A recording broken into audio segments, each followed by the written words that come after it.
சார்ந்தவர்கள் அனைவருக்கும் வணக்கம். ஸோ நம்ம இன்னைக்கான டிஸ்கஷன்ல என்ன பார்க்க போறோம் அப்படின்னா, இந்த ஹிந்து ரிலீஜியஸ் அண்ட் சேரிட்டபிள் என்டோமெண்ட்ஸ்க்காக இன்டர்வியூ வருது இல்லையா? ஸோ அதுக்காக இந்த பாலிசி டாக்குமெண்ட்டை பத்தி ஒரு சின்ன பிரீஃப் டிஸ்கஷன் மட்டும் பார்த்துடலாம். ஸோ தட் உங்களோட இன்டர்வியூல it may be handy for you. So before going to the discussion, so இந்த பாலிசி டாக்குமெண்ட்டை நம்ம ரெண்டா பிரிச்சு டிஸ்கஸ் பண்ண போறோம். ஒரு பார்ட்ல பாத்தீங்கன்னா இதோட அட்மினிஸ்ட்ரேட்டிவ் ஆஸ்பெக்ட், நிர்வாகம் சார்ந்த விஷயங்களை டிஸ்கஸ் பண்ண போறோம். இன்னொரு சைடு பாத்தீங்கன்னா திட்டங்கள், அதாவது ஸ்கீம்ஸ் ஆஸ்பெக்ட்ல டிஸ்கஸ் பண்ண போறோம். So without wasting the time we will start the discussion. So first thing, உங்களோட இந்த பர்டிகுலர் டாக்குமெண்ட்ல இந்த அட்மினிஸ்ட்ரேட்டிவ் ஆஸ்பெக்ட்ல எப்படி கொடுத்துருக்காங்க அப்படின்னா, ஃபர்ஸ்ட் ஸ்டார்ட் பண்ணும்போது எப்படி இந்த டெம்பிள்ஸ் எவால்வ் ஆச்சு, இந்த டெம்பிள்ஸ் ஃபர்ஸ்ட் கிங்ஸோட கண்ட்ரோல்ல இருக்கும்போது எப்படி இருந்தது, பிற்காலங்கள்ல இந்த பிரிட்டிஷ் வந்ததுக்கு அப்புறம் அது எப்படி பிரைவேட்டோட கையில போச்சு, அதனால என்னென்ன பிரச்சனைகள் வந்தது, அதுக்கப்புறம் அதுக்காக என்னென்ன தீர்வுகள் கொண்டு வந்தாங்க, லாஸ் எல்லாமே என்னென்னலாம் மேக் பண்ணாங்க. அண்ட் அட் த எண்டா பாத்தீங்கன்னா 1959 கம்ப்ளீட்டா இந்த ஆக்ட் எப்படி உருவாச்சு அப்படின்றத ஃபர்ஸ்ட் டிஸ்கஸ் பண்ணியிருப்பாங்க. அதுக்கடுத்து இதுல இருக்கக்கூடிய அட்மினிஸ்ட்ரேட்டிவ் ஸ்ட்ரக்சர்ஸ் டிஸ்கஸ் பண்ணியிருப்பாங்க. ஸோ உங்களுக்கு இந்த பர்டிகுலர் டாக்குமெண்ட்ல கொடுத்துருக்க திருக்குறள் பாத்தீங்க அப்படின்னா, பிறப்புக்கும் எல்லா உயிர்க்கும் சிறப்புவா செய்தொழில் வேற்றுமையான் அப்படின்றது, அதாவது செய்யும் தொழிலில் எந்த ஒரு வேற்றுமை இருக்கலாமே தவிர பிறப்பால் யாரும் உயர்வு தாழ்வு கிடையாது அப்படின்ற ஒரு திருக்குறள் சொல்லியிருக்காங்க. இதோட பெர்ஸ்பெக்டிவ் ஏன் அப்படின்னா, இந்த அனைவரும் அர்ச்சகர் ஆகலாம் அப்படின்ற ஒரு திட்டம் இருக்கு இல்லையா? ஸோ அந்த கருத்தின் கொண்டு இந்த திருக்குறள் கொடுத்துருக்காங்க. ஏன்னா இந்த தொழில் இவங்க மட்டும்தான் பண்ணணும், ஏன்னா இவங்க இந்த பிறப்பெடுத்ததுனால இவங்க இந்த பர்டிகுலர் ஒரு சோகால்டு மனிதர்களால் உருவாக்கப்பட்ட ஒரு சமுதாய கட்டமைப்புல, அதுக்கு பெயர் வைக்கப்பட்ட அந்த சமுதாய கட்டமைப்புல பிறந்ததுனால இவங்க தான் இந்த தொழிலை செய்யணும் அப்படின்லாம் எதுவும் கிடையாது. ஸோ ஒருவர் செய்யக்கூடிய தொழில்கள் அல்லது அவங்களோட கேரக்டர்ல தான் வேற்றுமை இருக்கணுமே, வேற்றுமையை கண்டுபிடிக்கணுமே தவிர அவங்க பிறப்பால் உயர்வு தாழ்வு கண்டுபிடிக்க கூடாது அப்படின்றத இந்த திருக்குறளோட சாராம்சம். ஸோ உங்களோட பாலிசி டாக்குமெண்ட்ல பாத்தீங்கன்னா ஃபர்ஸ்ட் இம்பார்ட்டன்ட் பாயிண்ட் நம்ம தெரிஞ்சுக்க வேண்டியது, temples are not only places of worship but also the repositories of ancient culture, heritage, arts, architecture, dance and music அப்படின்னு சொல்லி ஒரு பாயிண்ட் கொடுத்துருப்பாங்க. ரொம்ப முக்கியமான பாயிண்ட். கோவில கோ மற்றும் இல் அப்படின்னு சொல்லி பிரிக்கலாம். கோ அப்படின்றது பல நேரங்களில் அரசரை குறிக்கக்கூடியது, ஒரு அரசரின் இல்லம் போன்றதுதான் இந்த கோவில். ஸோ இந்த மக்களை கலாச்சாரமாகவும் அதே மாதிரி நிர்வாகமாகவும் கட்டி போட அரசர்கள் பயன்படுத்தின ஒரு முக்கியமான ஆயுதம் தான் கோவில். அதனாலதான் வெளிநாட்டுகள்ல இருந்து வந்த படையெடுத்த அரசர்கள் பல பேர் கூட இங்க இருக்க கலாச்சாரத்தை ஏற்றுக்கிட்டாங்க ஏர்லியர் பீரியட்ல. அதுக்கு எக்ஸாம்பிள் கனிஷ்காவா இருக்கலாம், இல்ல அதுக்கப்புறம் முக்கியமான ரூலர்ஸா இருக்கலாம், எல்லாருமே சாகா ரூலர்ஸா இருக்கலாம். நம்மளோட கலாச்சாரத்தையும் கல்ச்சரும் ஏத்துக்கிட்டாங்க. அது காரணம் என்னன்னா, மக்களை கட்டி போடக்கூடிய இல்ல மக்களை கண்ட்ரோல் பண்ணக்கூடிய ஒரு முக்கியமான ஆயுதமா அந்த காலத்துல இருந்த அரசர்களுக்கு, மொனார்கியல் பீப்புள்ஸ்க்கு இருந்தது இந்த டெம்பிள்ஸும் அதை சார்ந்து இருக்கக்கூடிய கல்ச்சர் தான். இந்த டெம்பிள்ன்றது ஜஸ்ட் ஒரு இடத்துல போய் ஒரு வழிபாட்டு தலங்கள் மட்டும் கிடையாது, அதுலதான் கலாச்சாரத்துக்கான ஒரு முக்கியமான ஒரு பிரீஃப் ஸ்ட்ரக்சர், ஒரு சிறு அடையாளம். அதுதான் அங்கதான் பாத்தீங்கன்னா கலைகள், இந்த கட்டடக்கலைகளா இருக்கட்டும், அதுக்கப்புறம் ஓவிய கலைகளா இருக்கட்டும், இல்ல டான்ஸ் ஃபார்ம்ஸா இருக்கட்டும், மியூசிக், இது எல்லாமே எவால்வ் ஆனது இங்கதான். ஃபார் எக்ஸாம்பிள் பாத்தீங்கன்னா இந்தியா லெவல்ல இன்னமும் பேசுவாங்க மியூசிக்கல் பில்லர்ஸ். ஸோ இதுக்கு ரொம்ப ஃபேமஸான டெம்பிள் என்னன்னா வித்தாலசுவாமி டெம்பிள்ஸ்ன்னு சொல்லுவாங்க, கர்நாடகால இருக்குது. ஆனா அதே மாதிரி தமிழ்நாட்டிலே பாத்தீங்க அப்படின்னா இதே மாதிரி மியூசிக்கல் பில்லர் இருக்கக்கூடிய டெம்பிள் இருக்கு. அது எங்க இருக்கு அப்படின்னா திருநெல்வேலியில இருக்கு. திருநெல்வேலியில ஒரு சிவன் கோயில் இருக்கு, அங்க இந்த மியூசிக்கல் பில்லர்ஸ் ரொம்ப ஃபேமஸ்.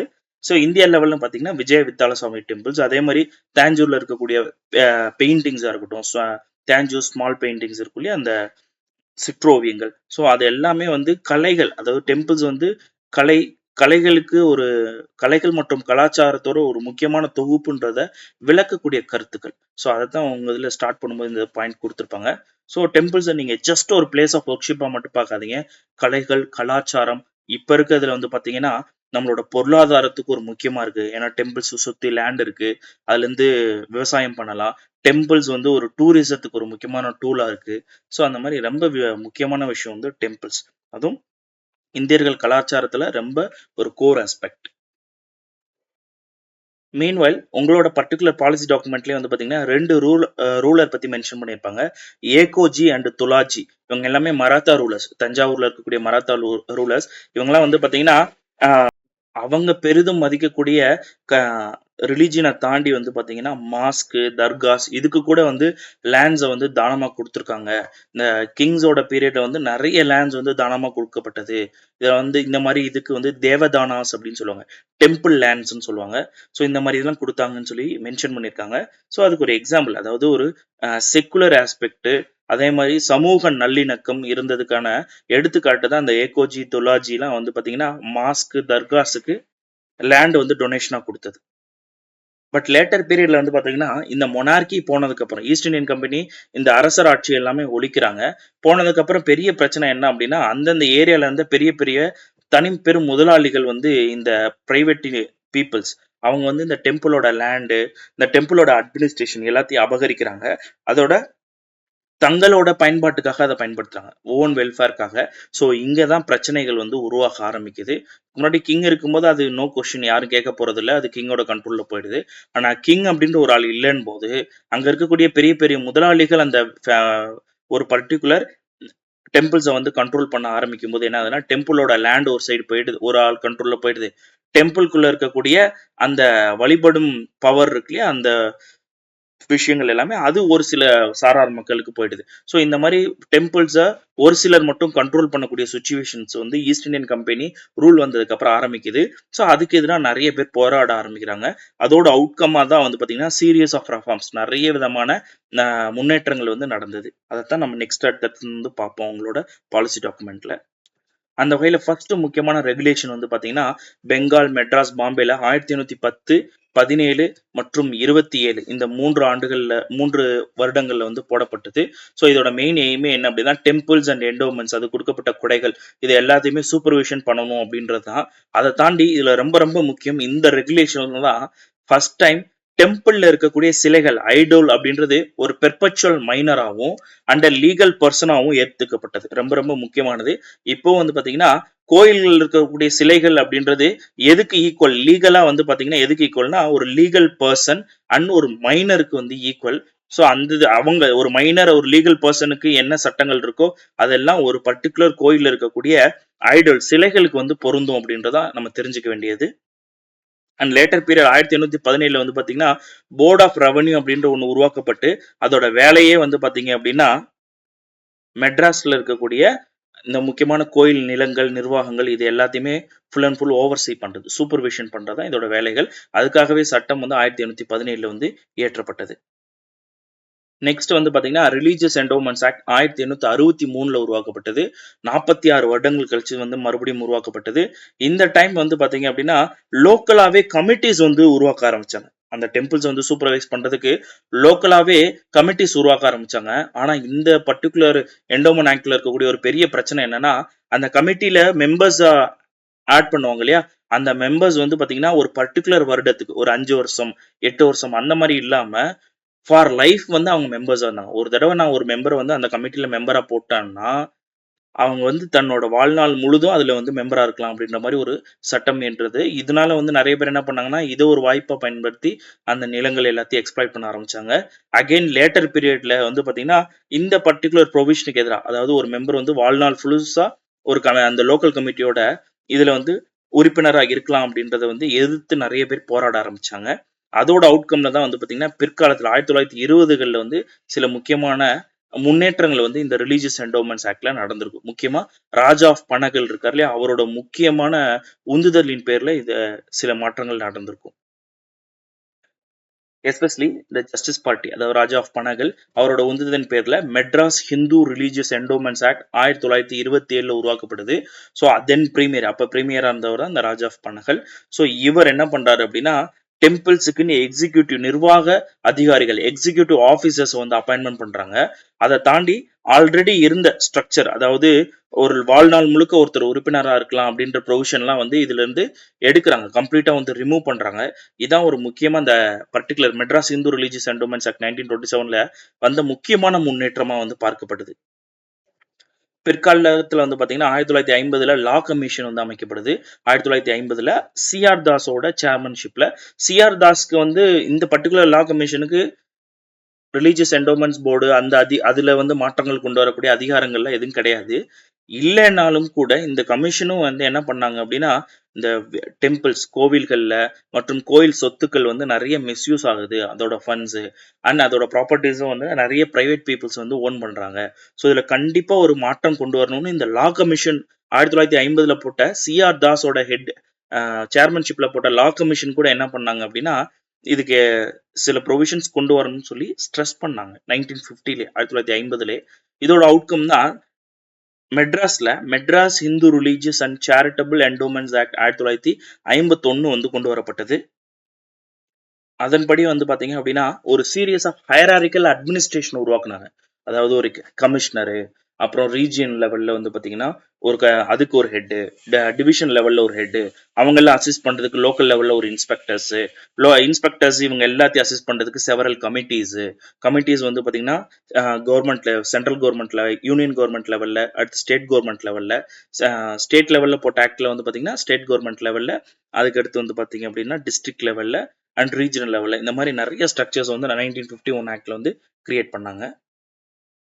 சிமிலர்லி இந்த ஹெரிடிட்டரி எம்ப்ளாயிஸ் வந்து அப்பாயின்மெண்ட் பண்றது, இதுக்கு முன்னாடி வந்து அவங்க அப்பா இருந்தாரு, அதுக்கடுத்து அவங்களோட பையனை வந்து எம்ப்ளாயியா போடுறது, இந்த மாதிரி விஷயங்கள்லாம் இருக்கு இல்லையா, அதெல்லாம் 1951 ஆக்ட்ல என்ன பண்ணாங்கன்னா இந்த மாதிரி ஹெரிடிட்டரி எம்ப்ளாயிஸ் அப்படின்ற கான்செப்ட் இருக்கக்கூடாது அப்படின்றத அதை அபாலிஷ் பண்ணாங்க. அதே மாதிரி டெம்பிள்ஸை வந்து அஃபேர்ஸ் அதோட அட்மினிஸ்ட்ரேஷனை வந்து ரெண்டா பிரிச்சாங்க, secular and non secular affairs அப்படின்னு சொல்லிட்டு. ஸோ எதெல்லாம் வந்து செக்குலர் அஃபேர்ஸோ அது எல்லாத்தையுமே அட்மினிஸ்ட்ரேஷன் கவர்மெண்ட் எடுத்துக்கிட்டாங்க. பியூர்லி ரிலீஜியஸ் அஃபேர்ஸை அங்க இருக்க லோக்கல் அந்த particular temple based administrative peoples கிட்ட வந்து ஒப்படைக்க ஆரம்பிச்சாங்க. ஸோ இந்த மாதிரி டெம்பிள்ஸோட வேலைகளே அட்மினிஸ்ட்ரேஷன் தனியா, ரிலீஜியஸ் அஃபேர்ஸ் தனியான்னு சொல்லி பிரிக்க ஆரம்பிச்சது 1951 ஆக்ட்ல தான். அண்ட் இந்த பர்டிகுலர் 1951 ஆக்ட்ல எதெல்லாம் கவர் ஆச்சு அப்படின்னா ஹிந்து டெம்பிள்ஸ் அண்ட் மட்ஸ். டெம்பிள்ஸ் வேற, மட்ஸ் வேற, அதாவது கோவில்கள் வேற, மடங்கள் வேற அப்படின்னு சொல்லி பிரிச்சு இது பண்ணப்பட்டுச்சு. இப்ப கூட வந்து பாத்தீங்க அப்படின்னா ஆல்மோஸ்ட் 46 மடங்களும் ஆல்மோஸ்ட் 38,000 ஆஃப் ஹிந்து டெம்பிள்ஸும் வந்து இந்த பர்டிகுலர் ஆக்ட் கீழ இருக்கும். ஐ மீன் 1959 ஆக்ட் குள்ள, which we will see. அடுத்தடுத்த டாக்குமெண்ட்ஸ்ல வரக்கூடிய பாயிண்ட்ஸ்ல we will see. சிமிலர்லி வந்து பாத்தீங்கன்னா இந்த 1951 ஆக்ட் கொண்டு வரும்போது நிறைய பேர் வந்து கேஸ் போட்டாங்க. ஏன்னா அப்ப வந்து ஆர்டிகல் 31 ரைட் டு ப்ராப்பர்ட்டி வந்து ஃபண்டமெண்டல் ரைட்ஸ், அடிப்படை உரிமையா இருந்ததுனால நிறைய பேர் வந்து அவங்களோட ப்ராப்பர்ட்டிஸ், கோவில் ப்ராப்பர்ட்டி இது பண்ணி வச்சிருப்பாங்க இல்லையா, அவங்களோட கண்ட்ரோல்ல வச்சிருப்பாங்களா, அவங்கலாம் தங்களோட சொத்துன்னு சொல்லி நிறைய கேஸ் போட்டாங்க. அதுவும் அந்த கேஸோட அவுட்கம்ல வந்து பாத்தீங்கன்னா இந்த பர்டிகுலர் லாவை வந்து சுப்ரீம் கோர்ட் என்ன பண்ணிடுச்சுன்னா கான்ஸ்டிடியூஷனல் வேலிடிட்டி பண்ணிடுச்சு, அதை அப்ஹெல்ட் பண்ணிருச்சு. அந்த பர்டிகுலர் கேஸ் என்ன அப்படின்னா ஷிரூர் மத் கேஸ். இதை ஞாபகம் வச்சுக்கோங்க, ஷிரூர் மத் கேஸ். இந்த ஷிரூர் மத் கேஸ்ல தான் வந்து பாத்தீங்க அப்படின்னா இந்த டெம்பிள்ஸ், ரிலீஜியஸ் டெம்பிள்ஸ்க்காக கிரியேட் பண்ணக்கூடிய அந்த ஆக்ட் இருக்குல்ல, ஹிந்து ரிலீஜியஸ் என்டோமெண்ட் ஆக்ட், அது வந்து கான்ஸ்டிடியூஷனலி வேலிட் அப்படின்னு சொல்லி ஃபர்ஸ்ட் வந்து ப்ரொபோன் பண்ணாங்க. அதுதான் பிற்காலங்களில் இந்த டெம்பிள்ஸோட அட்மினிஸ்ட்ரேட்டிவ் ஆஸ்பெக்டை வந்து கவர்மெண்ட் கண்ட்ரோல் பண்றதுக்கு மிகப்பெரிய லெவல்ல யூஸ்ஃபுல்லா இருந்தது. ஸோ இந்த கேஸ் ரொம்ப முக்கியம், ஷிரூர் மத் கேஸ். ஸோ லேட்டர் பீரியட்ல இந்த ஸ்டேட் ரீஆர்கனைசேஷன்லாம் நடந்ததுக்கு அப்புறம் 1956 அப்புறம் தமிழ்நாடு என்ன பண்ணுதுன்னா இந்த பர்டிகுலர் ஆல்ரெடி இருந்த ஆக்ட்ல இருக்கக்கூடிய சின்ன சின்ன ப்ரொவிஷன்ஸை வந்து ரிமூவ் பண்ணிட்டு ஷிரூர் மத் கேஸ்ல கொடுத்த கைட்லைன்ஸ் படி நியூ ஆக்டை வந்து கிரியேட் பண்றாங்க. அதுதான் Tamil Nadu Hindu religious and charitable endowments act 1959. இன்ன வரைக்கும் வந்து பாத்தீங்கன்னா இந்த பர்டிகுலர் ஆக்ட்ல இருக்க ப்ரொவிஷன்ஸ் படி தான் கவர்னன்ஸ் வந்து வித் ரெஸ்பெக்ட் டு தமிழ்நாடு வந்து நடந்துட்டு இருக்கு. ஸோ இயர் வந்து பாத்துக்கோங்க 1959 Tamil Nadu Hindu religious charitable endowments act. இது எப்ப கிரியேட் பண்ணப்படுதுன்னா 2 விஷயத்துக்கு அப்புறம், ஷிரூர் மத் கேஸ்ல கொடுக்கப்பட்ட முக்கியமான கைட்லைன்ஸ், ரெண்டாவது 1956 கிரியேட் பண்ணப்பட்ட ஸ்டேட் ரீஆர்கனைசேஷனுக்கு அப்புறம். ஏன்னா 1953 you know that Andhra Pradesh அப்படின்றது ஒன்று கிரியேட் பண்ணப்படுது. அப்புறம் மெட்ராஸ் ப்ராவின்சஸ்ல ஃபர்தரா வந்து 1956 நிறைய ரீஸ்ட்ரக்ஷன் நடக்குது. ஸோ அதுக்கு அடுத்து தான் வந்து பாத்தீங்கன்னா 1959 இந்த Tamil Nadu Hindu religious and charitable endowments act வந்து கிரியேட் பண்ணப்படுது. ஈவன் இந்த பர்டிகுலர் பில்லை இன்ட்ரோடியூஸ் பண்ணும்போது அப்ப இருந்த தென் சீஃப் மினிஸ்டர் என்ன சொல்லியிருக்காரு அப்படின்னு பாத்தீங்கன்னா ஆல்மோஸ்ட் ஹை கோர்ட்ல மட்டும் 600க்கும் மேற்பட்ட கேசஸ் வந்து பெண்டிங்ல இருக்கு. எது ரிலேட்டடா? Illegal transfer of temple properties to the names of trustees or their wards. ஆக்சுவலா ஒவ்வொரு டெம்பிளுக்கும் ஒரு ட்ரஸ்டி இருப்பாங்க இல்லையா, அவங்க தங்களின் பெயர்ல அந்த கோயில்களோட நிலத்தை மாத்துறதுக்கான இல்லீகல் டிரான்ஸ்ஃபர் ரிலேட்டடான கேசஸ் மட்டும் 600க்கும் மேற்பட்ட கேசஸ் பெண்டிங் இருக்கு. ஸோ கண்டிப்பா இது வந்து நீட் ஆஃப் த ஹார்ன்னு சொல்லி they created this particular act. So meanwhile government of India என்ன பண்ணுச்சுன்னா 1960 to 62 ஒரு கமிஷன் அமைச்சது, Hindu religious endowment commission to enquire into the matters connected with Hindu public religious endowments. இந்த கோயில்களில் இருக்கக்கூடிய நிலங்கள் மற்றும் அதோட சொத்துக்கள் ரிலேட்டடான விஷயங்களை பத்தி என்னென்ன நிலைகள்ல இப்ப இருக்கு ஆல் ஓவர் இந்தியா அப்படின்றத தெரிஞ்சுக்கிறதுக்காக ஒரு குழு அமைச்சாங்க. அந்த குழுவோட சேர்மன் யாரு அப்படின்னு பாத்தீங்கன்னா ராமசுவாமி ஐயர். மெம்பர்ஸ் வந்து பாத்தீங்கன்னா சங்கர் சரண், மகாபீர் பிரசாத், ஹரிநாராயண ஆனந்த், காமேஸ்வர ராவு, வெங்கடசுவாமி நாயுடு. ஸோ அது இல்லாம வந்து பாத்தீங்கன்னா கேசி சென். இவங்க எல்லாம் முக்கியமான மெம்பர்ஸ். இவங்க எல்லாமே அந்த குழுல இருந்தாங்க. ஸோ இந்த கமிஷன் வந்து 1960 இருந்து 62 வந்து உருவாக்கப்பட்டது. And later period they have given many recommendations related to reforming the Hindu temples, especially on the administrative side. அவங்க கொடுத்த முக்கியமான ரெக்கமெண்டேஷன் வந்து பாத்தீங்கன்னா, ஒரு ரெக்கமெண்டேஷன் அஸ்ஸாம், பஞ்சாப், வெஸ்ட் பெங்கால், உத்தரப்பிரதேஷ் இவங்கெல்லாம் வந்து நிறைய ரிலீஜியஸ் என்டோமெண்ட்ஸ் அண்ட் டெம்பிள்ஸ் வச்சிருக்காங்க. பட் அதுக்கு டெடிகேட்டட் ஆக்ட் வைக்கல, கண்டிப்பா கிரியேட் பண்ணணும்னு சொல்லி அப்ப 1960 வந்து சொன்னாங்க. அது மட்டும் இல்லாம சென்ட்ரல் கவர்மெண்ட்டுக்கு சில கைட்லைன்ஸ் கொடுத்தாங்க. ஆல் ஓவர் தி இந்தியா இந்த ரிலீஜியஸ் ப்ராப்பர்ட்டிஸை மெயின்டைன் பண்றதுக்கு ஒரு யூனிஃபார்மான பேட்டர்ன்ல இருக்கணும், அதுக்காக ஒரு லா மேக் பண்ணுங்க அப்படின்னு சொல்லி சொன்னாங்க. ஈவன் வந்து பாத்தீங்கன்னா ஸ்டேட்ஸ்க்கு என்ன சொன்னாங்கன்னா, இந்த அர்ச்சகர், பூஜாரிஸ் இவங்களோட எஃபிஷியன்சி வந்து இன்க்ரீஸ் பண்றதுக்கு ஆகமாஸ், அர்ச்சனா, அது மாதிரி ரிச்சுவல்ஸ் இதுல வந்து அவங்களுக்கான ஹோல்டை வந்து இன்க்ரீஸ் பண்றதுக்கு அதுக்குன்னு ஸ்கூல்ஸ், இன்ஸ்டிடியூஷன்லாம் வந்து செட் பண்ண சொன்னாங்க. ஈவன் வந்து பாத்தீங்கன்னா எ காமன் குட் ஃபண்ட் அப்படின்னு சொல்லி ஒரு ஃபண்டை வந்து கிரியேட் பண்ணுங்க அப்படின்றதையும் வந்து சஜஸ்ட் பண்ணியிருந்தாங்க. ஸோ அதை வந்து லேட்டர் பீரியட்ல தமிழ்நாடு வந்து எனாக்ட் பண்ணுச்சு under section 97 of Madras Hindu religious and charitable endowments act 1959 கீழே வந்து பார்த்தீங்கன்னா எ காமன் குட் ஃபண்ட் அப்படின்ற ஒன்றையும் வந்து மெட்ராஸ் வந்து கிரியேட் பண்ணியிருந்தது, which is present Tamil Nadu. Similarly வந்து பார்த்தீங்கன்னா as of 2021-22 என்னென்ன ஸ்டேட்ஸ்லாம் வந்து இது மாதிரி டெடிகேட்டட் ஆக்ட் இருக்கு ஹிந்து ரிலீஜியஸ் என்டோமெண்ட்ஸ்ல வந்து பார்த்தீங்கன்னா ஆந்திர பிரதேஷ், தெலுங்கானா, கேரளா, கர்நாடகா, பாண்டிச்சேரி. ஸோ இதெல்லாம் சதர்ன் ஸ்டேட்ஸ் எல்லாமே இருக்கும், including the union territories. And meanwhile Rajasthan, Bihar, Maharashtra, Madhya Pradesh, Uttar Pradesh and Jammu and Kashmir. Jammu and Kashmir is and union territory. So இதை தாண்டி வெளிநாடுகளில் வந்து பார்த்தீங்கன்னா சிங்கப்பூர்ல இந்த மாதிரி ஒரு ஆக்ட் இருக்கு, மலேசியாவில் இந்த மாதிரி ஒரு ஆக்ட் இருக்கு. ஸோ இந்த மாதிரி இது விஷயங்கள் தெரிஞ்சு வச்சுக்கோங்க. சிங்கப்பூர் அண்ட் மலேசியாலையும் இருக்கு அப்படின்றது ஒரு முக்கியமான additional provision you should know. அதே மாதிரி இந்தியாவில் இருக்கக்கூடிய எல்லா ஸ்டேட்ஸ்லயுமே இந்த மாதிரி ஹிந்து ரிலீஜியஸ் என்டோமெண்ட்ஸ்க்காக தனி செப்பரேட் ஆக்ட் இருக்கா அப்படின்னு கேட்டா கிடையாது, ஒரு சில ஸ்டேட்ஸ்ல மட்டும்தான் இருக்கு. வித் ரெஸ்பெக்ட் டு அட்மினிஸ்ட்ரேஷன் வந்து பாத்தீங்கன்னா இந்த Tamil Nadu Hindu religious and charitable endowments act கீழே ஹைரார்கி ஆஃப் ஆஃபீஸர், அதுல டாப் மோஸ்ட் ஹைரார்கில இருக்கிறது வந்து பாத்தீங்கன்னா கமிஷனர். இதுக்குன்னு ஒரு தனி டிபார்ட்மெண்ட் இருக்கு. அந்த டிபார்ட்மெண்ட்டோட ஹையஸ்ட் பர்சன் யாருன்னா கமிஷனர். அண்ட் இந்த டிபார்ட்மெண்ட் வந்து பாத்தீங்கன்னா Hindu temples along with Jain temples ரெண்டையுமே பாத்துக்குது. So Hindu religious charitable endowments ஆக்ட்னா ஹிந்து டெம்பிள்ஸ் மட்டும் தான் பாத்துக்குன்னு நினைக்காதீங்க, ஹிந்து அண்ட் ஜெயின் டெம்பிள்ஸ் ரெண்டையுமே வந்து பாத்துக்குது. கரெக்டா ஸ்பெசிபிக்கா சொல்லணும்னு பாத்தீங்கன்னா கிட்டத்தட்ட 38,658 Hindu temples, 17 Jain religious institutions, இது எல்லாமே இந்த பர்டிகுலர் டிபார்ட்மெண்ட்க்கு கண்ட்ரோல் கீழே வருது. அதே போல வந்து பாத்தீங்கன்னா இந்த ரிலீஜியஸ் இன்ஸ்டிடியூஷன்ஸ் எல்லாத்தையுமே அது அவங்களோட ஆனுவல் இன்கம் படி listed and non listed institution under 46 and 49 section 46 and 49 கீழே வந்து பிரிக்கிறாங்க. So based on their annual இன்கம்ல லிஸ்டட் அண்ட் நான் லிஸ்டட் இன்ஸ்டிடியூஷன்ஸை வந்து பிரிக்கிறாங்க. எதுக்காக? நிர்வாகத்தின் பேர்ல வந்து நிர்வாகத்தை எஃபிஷியன்ஸா பண்றதுக்காக இந்த மாதிரி கிளாசிபிகேஷன் வந்து பண்றாங்க. சிமிலர்லி இந்த பர்டிகுலர் ஆக்ட் கீழே இல்ல இந்த பர்டிகுலர் அட்மினிஸ்ட்ரேஷன் கீழே வந்து பாத்தீங்கன்னா Hindu religious and charitable endowments administrative ஃபண்டுன்னு ஒரு ஃபண்டே கிரியேட் பண்றாங்க. அந்த பர்டிகுலர் ஃபண்ட்ல வந்து பாத்தீங்க அப்படின்னா எப்படி அந்த பர்டிகுலர் ஃபண்டுக்கான அமௌண்ட் வந்து மொபிலைஸ் பண்றாங்கன்னா இந்த டெம்பிள்ஸ்ல இருக்கக்கூடிய செக்ஷன் 92(1) அண்ட் செக்ஷன் 92(2) அந்த கண்ட்ரோல்ல வரக்கூடிய டெம்பிள்ஸ் அதை வந்து ரெண்டா பிரிச்சிருக்காங்க. ஆல்ரெடி நம்ம பார்த்த மாதிரி listed and non listed paste on their annual income. அந்த ஆனுவல் இன்கம்க்கு ஏத்த மாதிரி ஆடிட்டிங் ஃபீஸ் வந்து போடுவாங்க.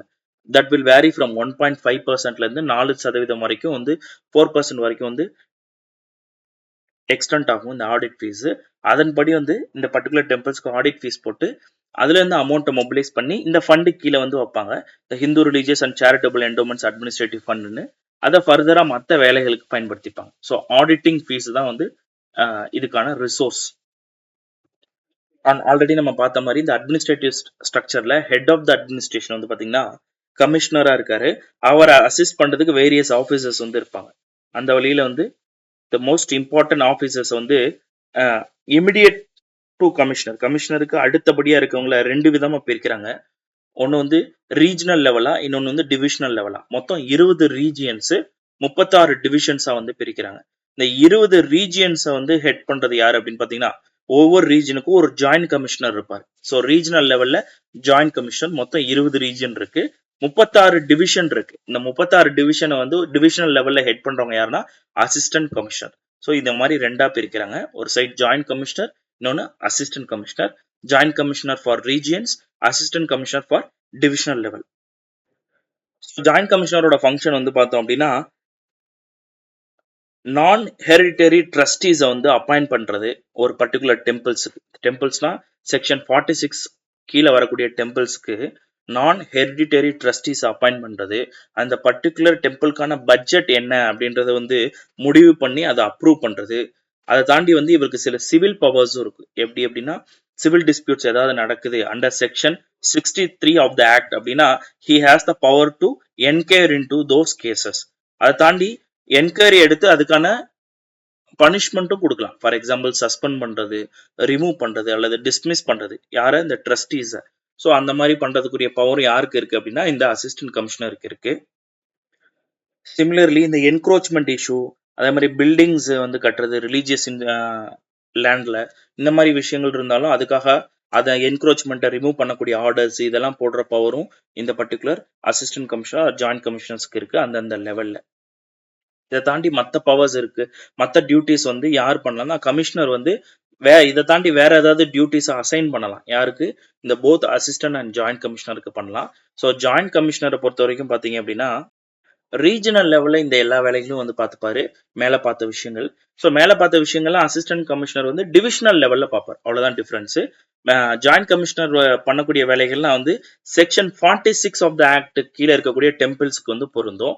செக்ஷன் 46 தாண்டி வெளியே இருக்கும் இல்லையா, ஃபார் எக்ஸாம்பிள் செக்ஷன் 49ல இருக்கக்கூடிய டெம்பிள்ஸ் அதெல்லாம் வந்து பார்த்தீங்கன்னா ஆனுவல் இன்கம் படி டிஸ்ட்ரிபியூட் பண்ணியிருப்பாங்க, பிரிச்சிருப்பாங்க. அந்த மாதிரி டெம்பிள்ஸ்லாம் வந்து பார்த்தீங்க அப்படின்னா அசிஸ்டன்ட் கமிஷனர் கீழே வந்துடும்.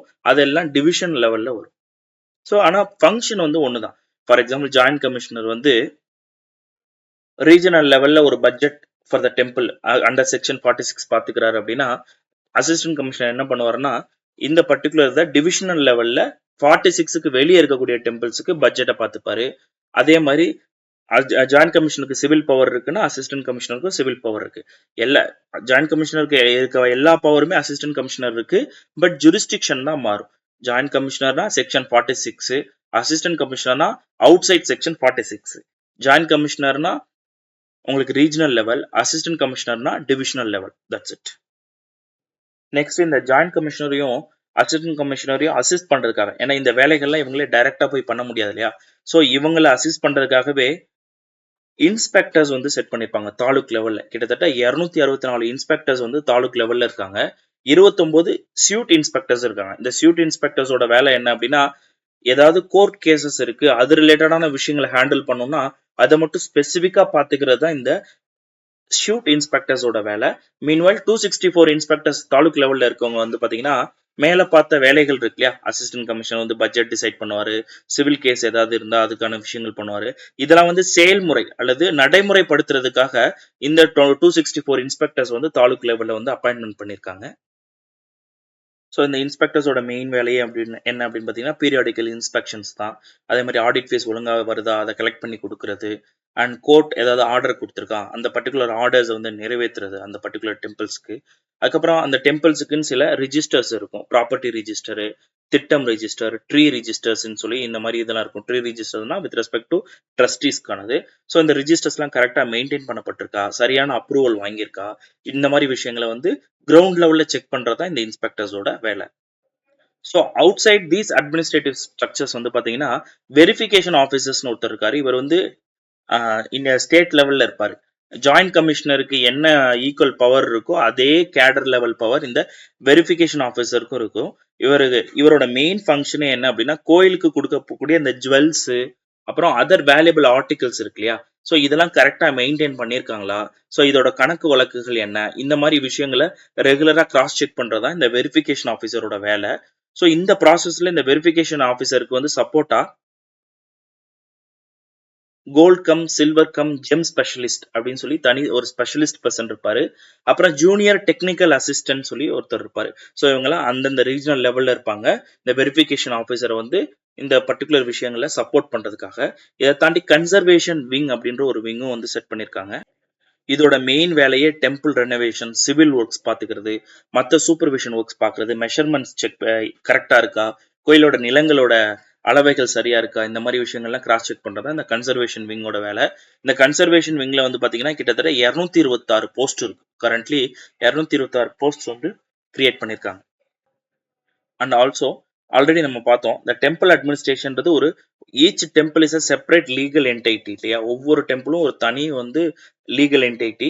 ஸோ இந்த ஒவ்வொரு டெம்பிள் அட்மினிஸ்ட்ரேஷனையும் ஃபர்தரா மெயின்டைன் பண்றதுக்கு கமிஷனரே என்ன பண்ணுவார் அப்படின்னா அண்டர் செக்ஷன் 45(1) ஆஃப் த ஆக்ட்ல வந்து எக்ஸிகியூட்டிவ் ஆஃபீஸர் நிர்வாக அதிகாரிகளை வந்து அப்பாயின்மெண்ட் பண்ணுவார். அதுக்கு கீழே வந்து பாத்தீங்கன்னா கிட்டத்தட்ட 668 போஸ்ட்ஸ் இருக்கு. இந்த எக்ஸிகியூட்டிவ் ஆஃபீஸர் போஸ்டே கரண்டா வந்து பாத்தீங்கன்னா 668 போஸ்ட்ஸ் இருக்கு. ஸோ இவங்களோட வேலையே இந்த டெம்பிள் மேல இருக்க ஸ்ட்ரக்சரை தாண்டி வந்து நிர்வாகத்தை வந்து ஃபர்தரா எக்ஸ்பெடிடேட் அண்ட் ஃபெசிலிட்டேட் பண்றது தான். நெக்ஸ்ட் ஆல்ரெடி ரிலீஜியஸ் இன்ஸ்டிடியூஷன்ஸ் அல்லது டெம்பிள்ஸ் வந்து பார்த்தோம். ஸோ இந்த ஹிந்து ஆக்ட், இந்த Hindu religious and charitable endowments act கீழே வந்து பார்த்தீங்கன்னா டெம்பிள்ஸ் மட்டும் இல்ல, மட்ஸ் அதாவது மடங்களும் இருக்கு. முன்னாடி வந்து 56 மடங்கள் இந்த பர்டிகுலர் ஆக்ட் கீழே வந்தது.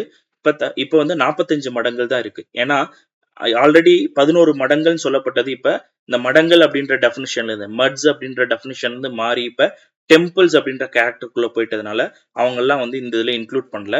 கரண்டா வந்து பாத்தீங்கன்னா இந்த பர்டிகுலர் ஆக்ட் கீழே வேலை பார்த்த டெம்பிள்ஸை தாண்டி 45 mutts are under the supervision of Tamil Nadu Hindu religious and charitable endowments act.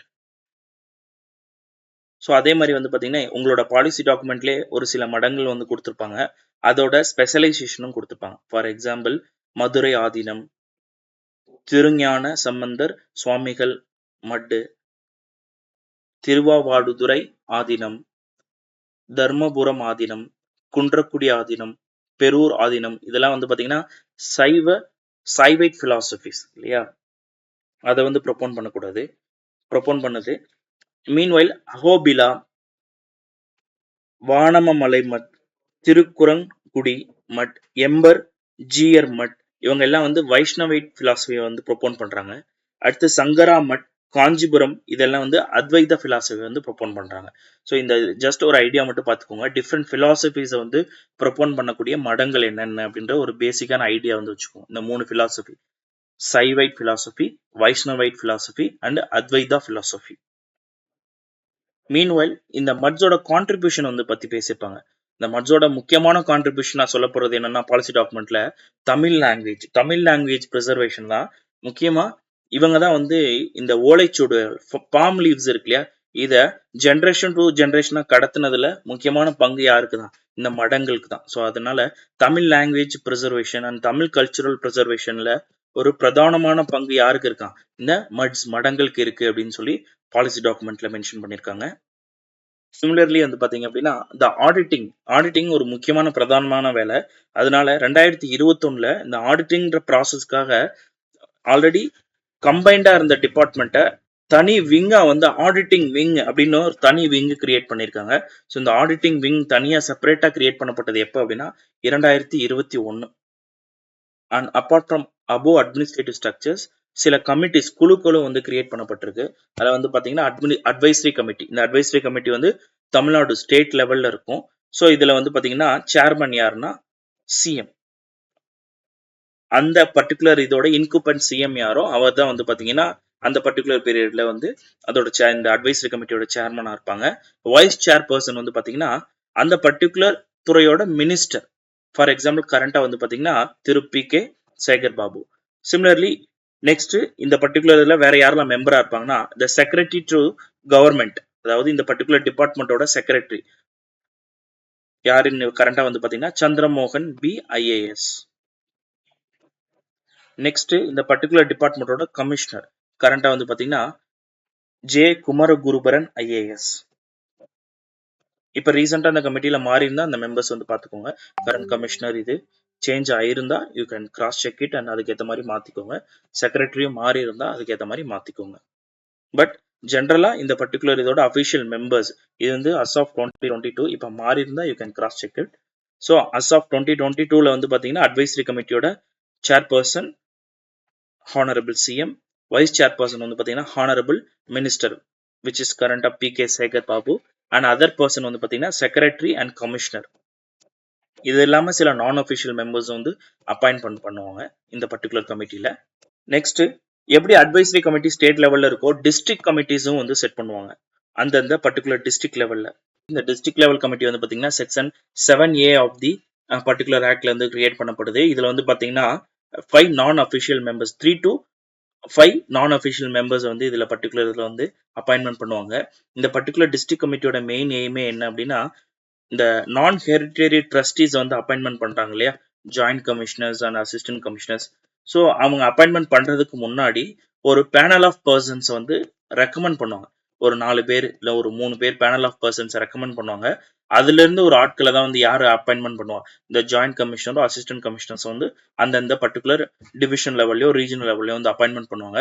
So இவங்களோட பிரதானமான வேலையே என்னன்னா அந்த டிஸ்ட்ரிக்ட் கமிட்டிக்கு ஒரு பேனல் ஆஃப் குவாலிஃபைட் பர்சன்ஸ் வந்து அப்பாயின்மெண்ட் பண்றதுக்கான லிஸ்ட்டை வந்து ப்ரிப்பேர் பண்ணுவாங்க.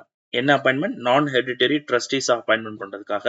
ஸோ இந்த பர்டிகுலர் டிஸ்ட்ரிக்ட் கமிட்டி வந்து பாத்தீங்கன்னா 2 years ஒன்ஸ் ரீகன்ஸ்டியூட் பண்ணிக்கிட்டே இருப்பாங்க. 2 வருஷத்துக்கு ஒரு தடவை மாத்தி மாத்தி சீரமைச்சு கிரியேட் பண்ணிக்கிட்டே இருப்பாங்க. ஸோ அந்த அப்பாயின்மெண்ட் ஆஃப் நான் ஹெரிட்டரி ட்ரஸ்டீஸை பொறுத்த வரைக்கும் நார்மலா 3 to 5 மெம்பர்ஸ் வந்து நான் ஹெரிட்டரி ட்ரஸ்டீஸா ஒரு டெம்பிள்ஸ்க்கு வந்து அப்பாயின்மெண்ட் பண்ணுவாங்க. அதுல கண்டிப்பா என்ன இருக்கணும்னா ஒரு பர்சன் எஸ்சி ஆர் எஸ்டி கம்யூனிட்டியில இருந்தும் ஒரு பர்சன் உமனாவும் இருக்கணும். Remaining 3% can be from anywhere related to that particular temple. But கண்டிப்பா ஒரு எஸ்சி எஸ்டி மெம்பர் ஒரு உமன் வந்து இருக்கணும். இந்த பர்டிகுலர் போர்டோட டென்யூர் அந்த பர்டிகுலர் போர்ட் ஆஃப் ட்ரஸ்டீஸோட டென்யூரும் எவ்வளவுதான் வருஷம் இருக்கும்னா 2 years தான், ஜஸ்ட் 2 years தான் இருக்கும். சிமிலர்லி ஆக்ட் வந்து செக்ஷன் 25A வந்து என்ன கொடுத்துருக்கு அப்படின்னா ஒரு மெம்பரை வந்து ட்ரஸ்டியாவோ இந்த பர்டிகுலர் இதோட ட்ரஸ்டி போர்டோட மெம்பரை கொண்டு வரதுக்கு என்னென்னலாம் குவாலிஃபிகேஷன்ஸ் இருக்குன்னு கொடுத்துருக்காங்க. 3 முக்கியமான qualification. He must have faith in God.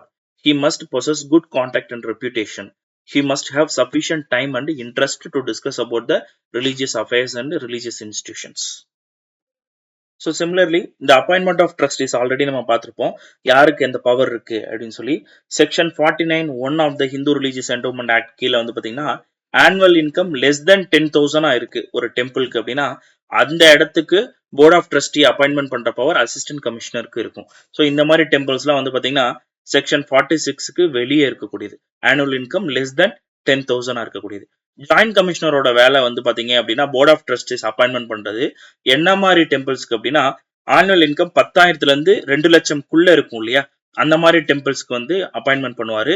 இந்த பர்டிகுலர் ஜாயிண்ட் கமிஷனர் இந்த மாதிரி டெம்பிள்ஸ்லாம் செக்ஷன் 46ல வந்து இருக்கும். இது already we have gone through it, already நம்ம பார்த்திருக்கோம். சிமிலர்லி சில டெம்பிள்ஸ் இருக்கும் அதுல வந்து பாத்தீங்க அப்படின்னா ஆனுவல் இன்கம் வந்து 2 lakhsல இருந்து 10 lakhsக்குள்ள இருக்கும். அந்த மாதிரி டெம்பிள்ஸ்க்குலாம் கமிஷனரே வந்து போர்ட் ஆஃப் ட்ரஸ்டீஸை வந்து அப்பாயின்மெண்ட் பண்ணுவாரு.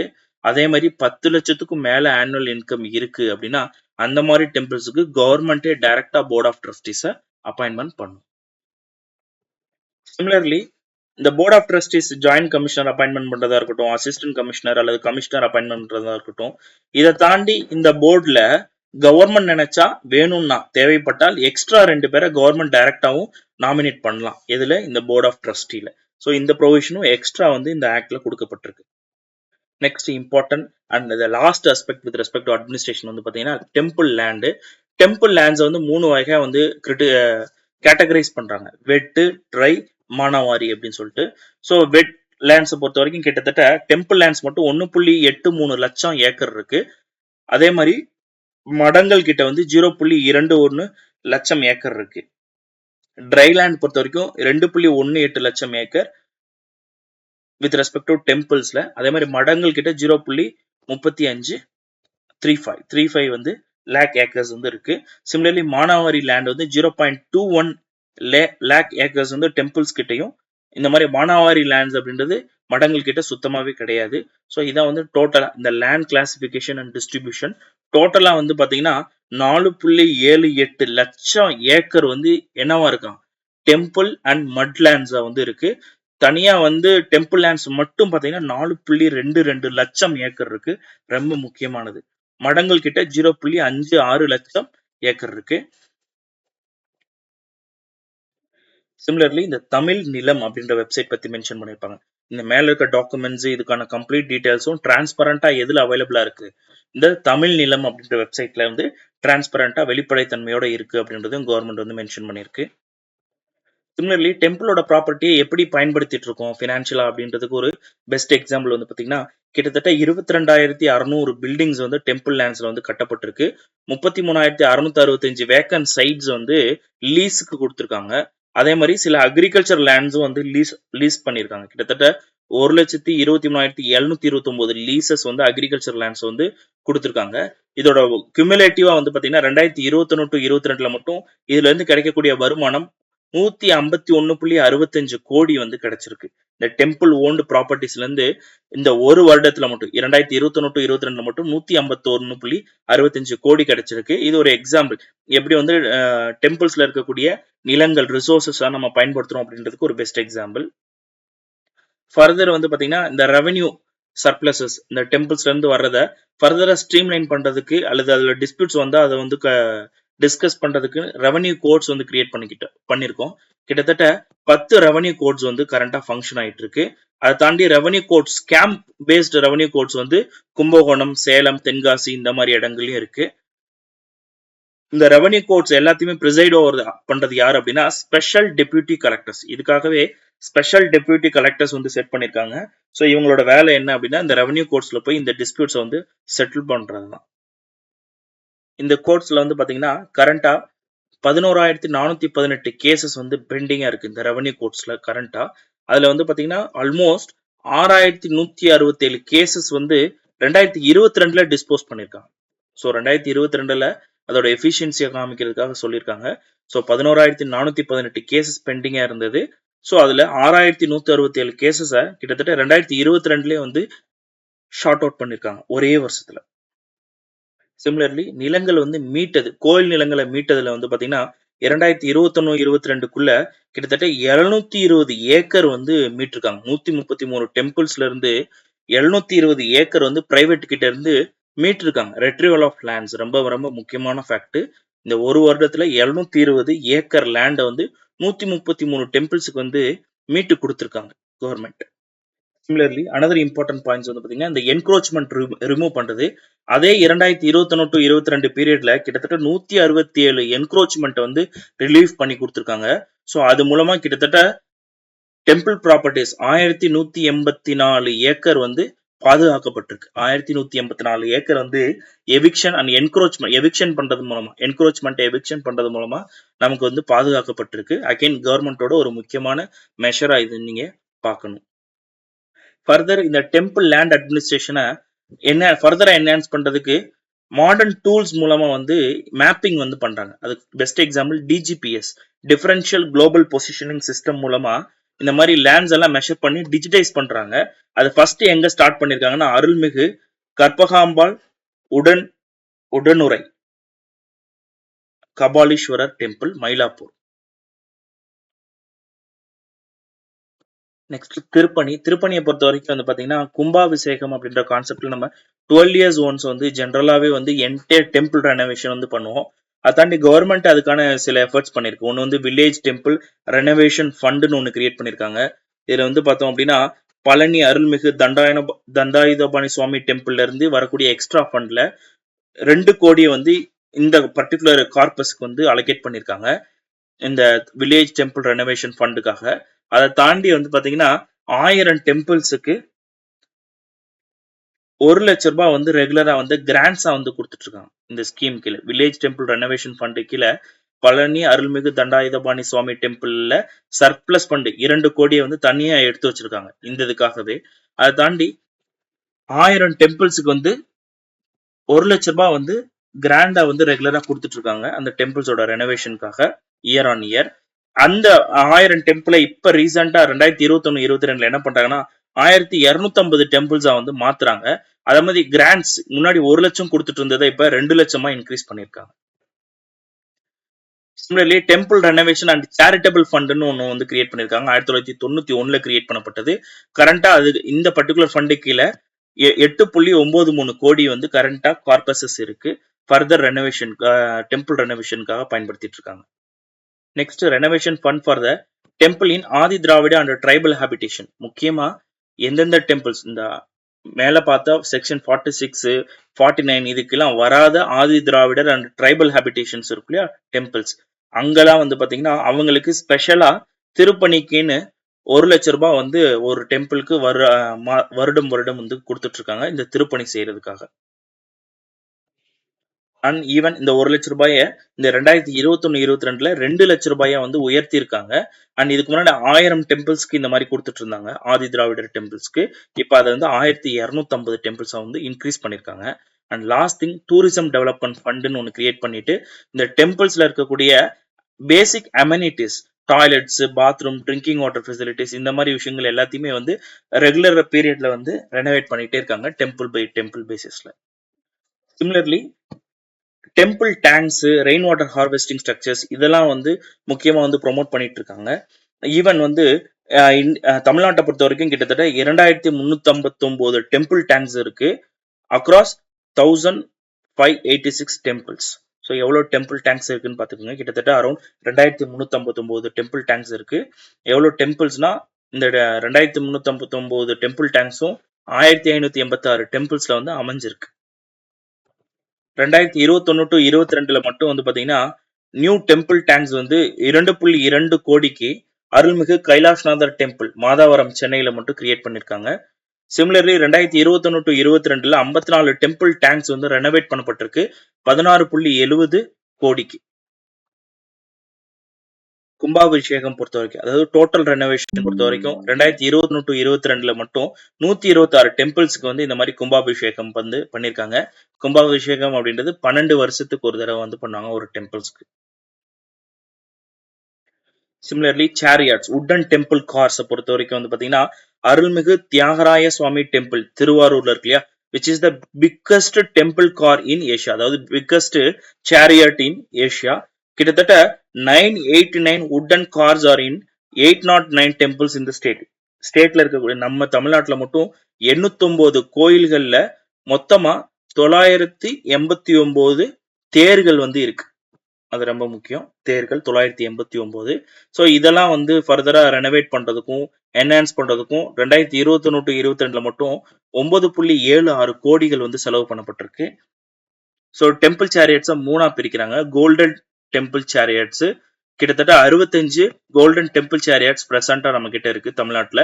சில்வர் டெம்பிள் சேரியட்ஸ் மொத்தம் 49 சில்வர் டெம்பிள் சேரியட்ஸ் வந்து இருக்கு. And last important thing gold investment scheme. இந்த கோயில்கள்ல வந்து சில பக்தர்கள் வந்து கோல்டை வந்து கொடுப்பாங்க. அதை வந்து நார்மலா அங்க இருக்க உற்சவர் அல்லது அங்க இருக்க சாமிக்கு வந்து படைக்க மாட்டாங்க. அந்த பர்டிகுலர் கோல்டை வந்து தனியா ஒரு லாக்கர்லயோ இதுலயோ வச்சிருப்பாங்க. அதை கவர்மெண்ட் இப்ப என்ன பண்ணிருச்சு அப்படின்னா இந்த கோல்டு ஐட்டம்ஸ் எல்லாத்தையுமே 24 கேரட் கோல்டு பார்ஸா வந்து கன்வெர்ட் பண்ணி அதை எல்லாத்தையும் ஸ்டேட் பேங்க் ஆஃப் இந்தியால கோல்டு இன்வெஸ்ட்மெண்ட் ஸ்கீமுக்கு கீழே இன்வெஸ்ட் பண்ணிட்டாங்க.